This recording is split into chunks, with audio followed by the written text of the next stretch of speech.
So I retired. What now? After 36 years of teaching, I was able to retire. I enjoyed staying at home, playing with the dogs, and working in my garden. One of the coolest things I learned how to do was brew beer. But it wasn't as fulfilling as teaching. I missed the kids and making a difference in their lives. When I retired, I knew I had to keep myself busy. Initially, I started taking voice acting classes, but after that, I went to a local JC and took a few classes for a couple of years, but I always felt like something was missing. After working for over 40 years, an illness forced me to retire. So now I wake up, take my vitamins, work in the garden.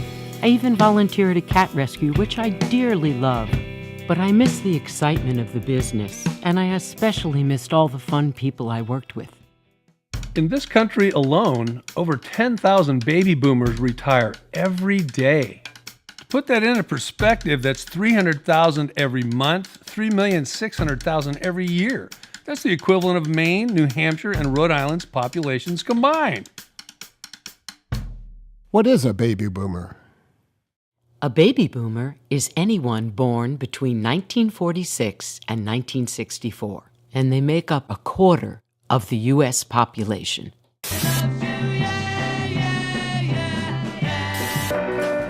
What's wrong with you? This? Opponents of the war questioned the legality of sending America's young men to fight an undeclared war in a country half a world away.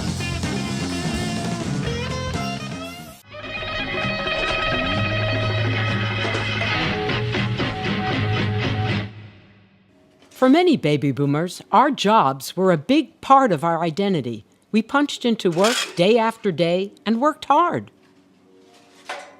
After going through a very intense business for a very long, very driven and goal-oriented, and we were always clenching and trying to get some project done on time and 24/7. and then to have all that suddenly stop was kind of paradigm shift. Yeah.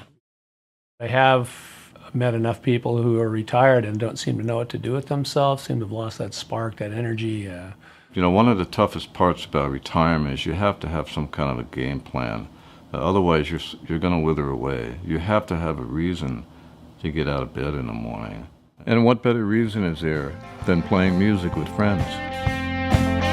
When the lights go down in the California town, people are in for the evening. I jump into my car and I throw in my guitar. My heart beats time my breathing. We luckily discovered music in kind of a funny way, right? Yeah, Guitar Hero. Our son brought us Guitar Hero knowing he loves video games and I love to sing. So what better? And that's how we started. We played that for years. I have a controller that is just totally the paint's worn off of the Guitar Hero. We wanted to progress to playing real instruments, but we weren't sure where to get started. I signed up with a band camp a few years ago, and I met a lot of other musicians like me that were not professionals, but we wanted to learn to play better. We have a lot of fun.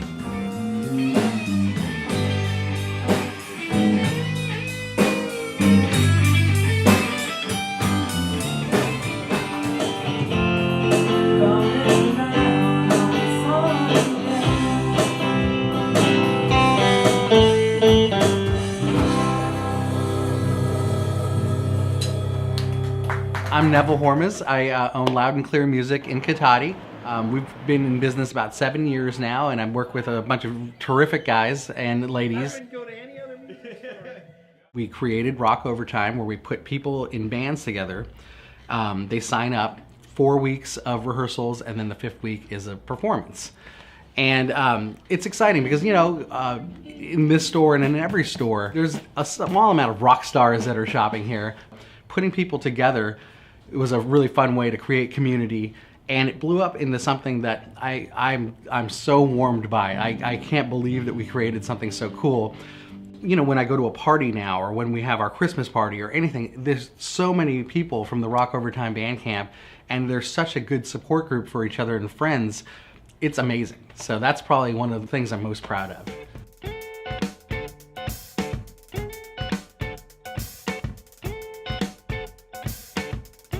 If you don't have a band camp in your area, what are some other ways you can get started in music? Contact your local music store, or take private lessons, or get online. I actually met Rick and Andrea through a Craigslist ad. I found a number of other people that I played with, but I'm really grateful that I found the Copycats. Sometimes the biggest hurdle is finding other musicians to play with. Maybe you're at a party and you mention, "Hey, I play bass. Do you know anybody who is looking for a bass player?" Well, that party was a gathering of all music people that I had met through band camp. My band at that time, we played, and that's on a break, we were all relaxing and chatting, and that's how I met Andrea and Rick. So now you've found people to play with. You have your band. What's next? Practice, practice, practice. We've made so many new friends through our music. We often go out and watch each other's bands play. You're good.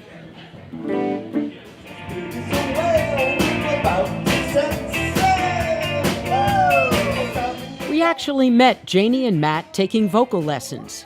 During the lesson, they mentioned band camp, and I thought, wow, we need to sign up for that. We've made a lot more friends because of that, and there's a lot more social activities. I think maybe before it was a little isolated. People have said, well, you should have been doing it. You know, it's like natural. There's some quote, I think it's from Bowie. When you get older, you become the person you should have been. Yes. I kind of feel like I should have been drumming for decades, but I was working, you know.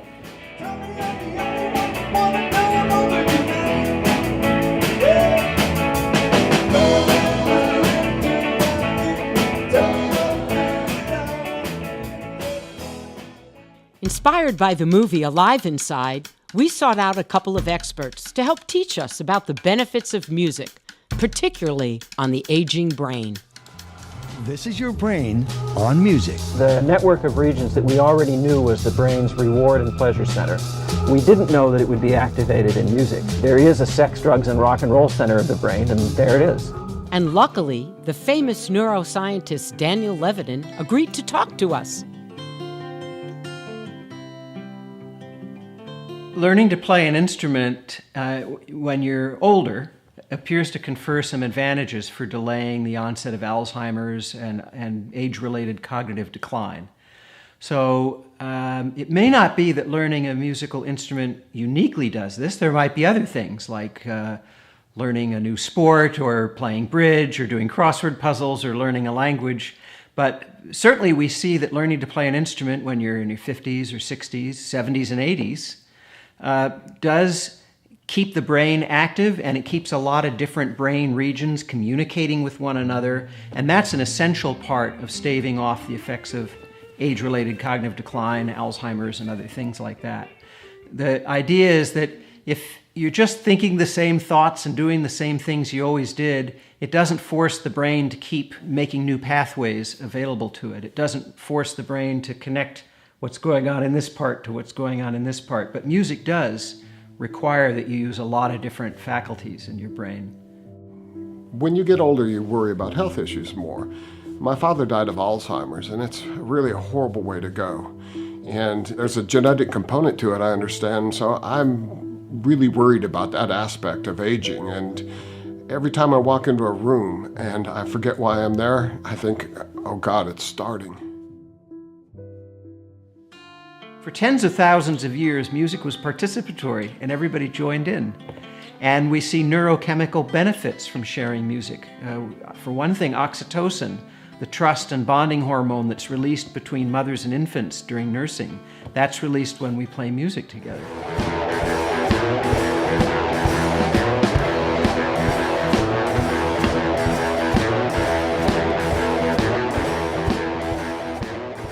How does music make you feel? Happy. Inspired. Upbeat. Jazz. Healthy. It's relaxing. It makes me feel alive. My name is Ian Wilkerson. I'm a board-certified music therapist and the founder of Bay Area Music Therapy. Music therapy is a great resource for and preventative medicine. It can absolutely help reduce pain, help reduce anxiety, help alleviate symptomology that individuals might have from different various mental health disorders. And with the reduction of that pain or anxiety or the alleviation of those symptoms, the individual doesn't need to take as many drugs. So absolutely, if an individual can be supported with integrative medicine like music therapy or other modalities of preventative medicine that don't have to be pharmacological, it greatly will help the individual. Research shows that when a human is making music, more regions of the brain are firing off at the same time than any other human function. Because the brain is so responsive to music, because we are music, I mean, our bodies vibrate, our cells are all frequency, our heartbeat beats, we have rhythm, it's our whole physiological self is music. Because we're so connected to that universal language and because the brain is so responsive, as science shows, it's super, super effective in regrowing those neural net pathways.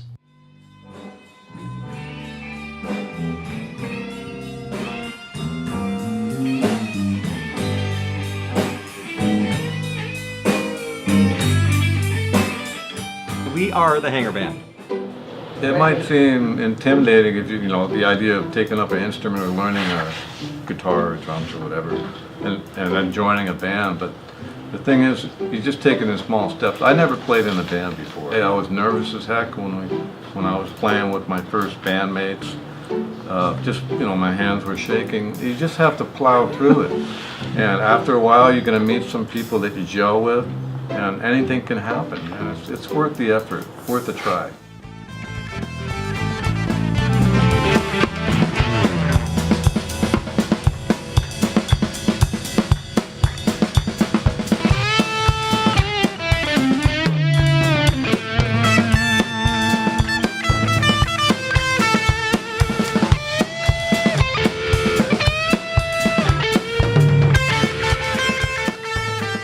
Performing takes your music to a whole new level. It's energizing and wow, it's fun.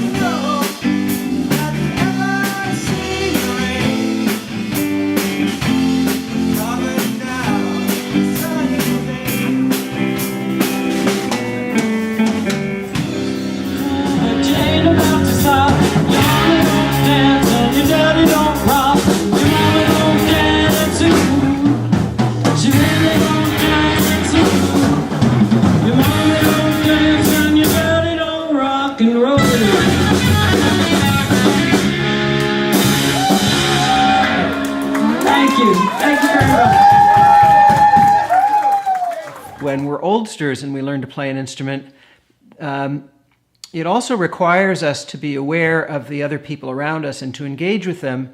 And there's a kind of sad fact of American life, which is that, you know, when we retire, our social worlds tend to shrink. We lose the automatic social network of people that we went to work with every day and said hello to and interacted with at the coffee counter and things like that. And that's one of the quickest ways to end up in cognitive decline. Social intercourse, social interaction is about the most complex thing that we engage in our lives. And playing with other people requires that you negotiate things. You know, what are we going to play? How fast are we going to play it? Who's going to play which part? You're playing too loud. I mean, all these things that you have to work out either implicitly or explicitly are a great exercise for the brain. You want to try cocaine? Who has that cocaine?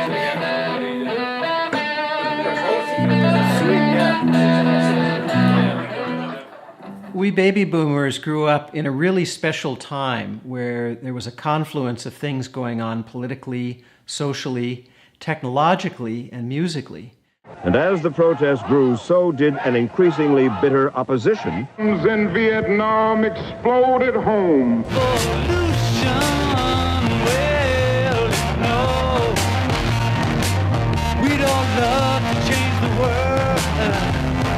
So starting in the late 50s, you had the proliferation of radio stations playing popular music and ways for people to hear new music. You had the technology to deliver music in higher and higher audio quality. You had artists like Bob Dylan.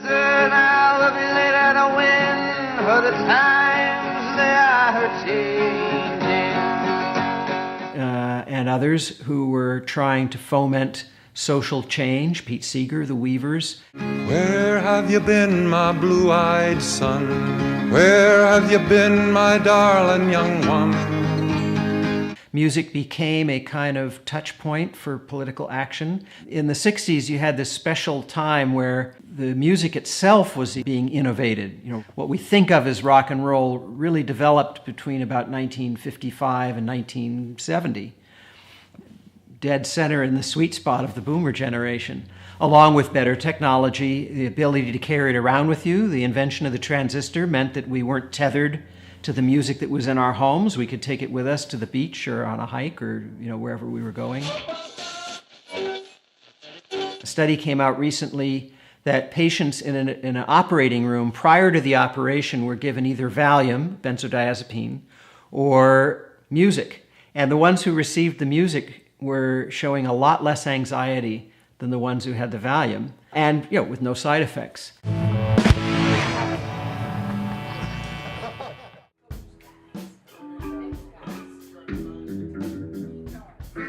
Music is a universal language.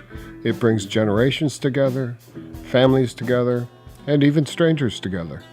It's a great way to meet people that I would have otherwise never even met.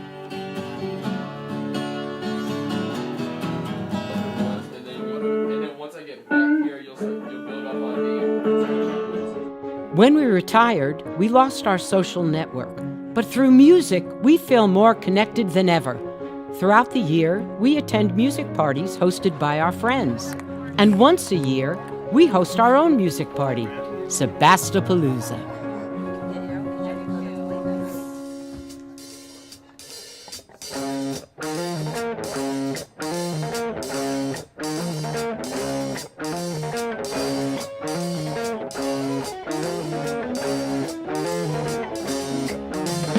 Mama don't dance and your daddy don't rock and roll. Your mama don't dance and your daddy don't rock and roll. When evening rolls around, it's time to get to town. Where do you go? You gotta rock it, baby! The old folks say that you gotta end your day by 10. When I retired, I thought my life was ending. Then I started playing music and meeting all these wonderful people, and my life started right back up again. We hope this movie has inspired you. Get out there, try something new. 5 years ago, I couldn't even imagine I would be performing on stage with a band. Retirement can be the beginning of new adventures. Music can be part of it. What will you choose?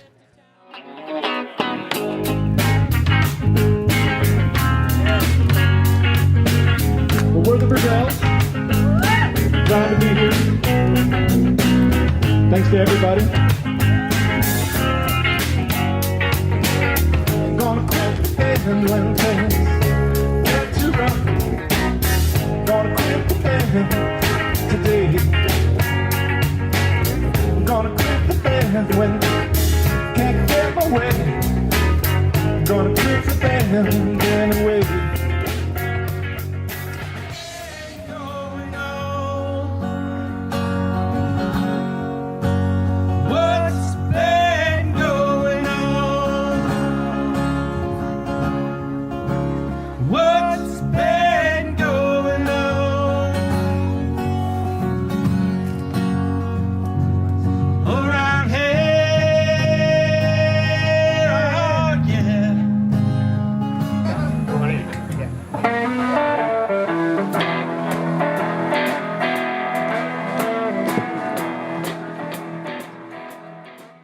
Howdy, Sebastopalooza.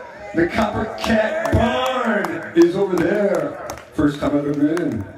Really like it, really like it.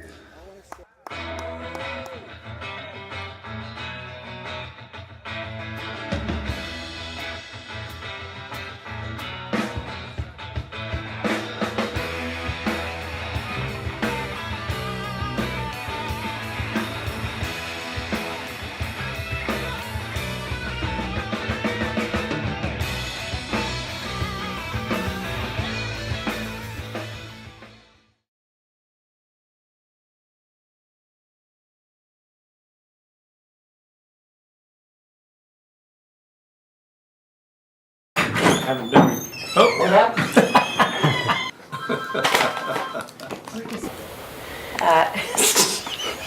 Excuse me for a second. Don't think about a pink elephant. That's right. Are these cushion noises causing you trouble? Do I have to be like serious? I'm just like, you know. Dave's not here.